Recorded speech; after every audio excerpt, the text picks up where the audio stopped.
इलियास को गुलाम फरोख्त करने वाले कज़्ज़ाक का नाम जख्मी दानियाल है। अगर उसने एतराफ कर लिया तो मसला हल हो जाएगा और फिर शहबाज को भी पकड़ सकते हैं हम। कल तक इंतजार करेंगे। अगर वो इलियास को बचाने के लिए सबूत ना लाया तो जो करना है वो करेंगे।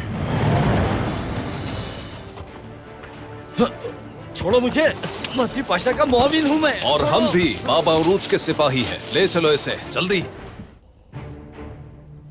जिंदान की चाबी मुहाफिज से चुरा कर लाई हूँ। तुमने ऐसा क्यों किया है अस्मा? तुम्हें यहाँ से निकालने के लिए। वो नाहक तुम्हें मार देंगे। इसे गिरफ्तार कर लो। गैब्रियल, दिमाग ठीक है? इसका क्या मतलब है? इसका मतलब यह है कि जो खेल हम खेल रहे हैं उसकी कामयाबी के लिए जरूरी है कि इलियास के साथ तुम्हें भी मरना होगा।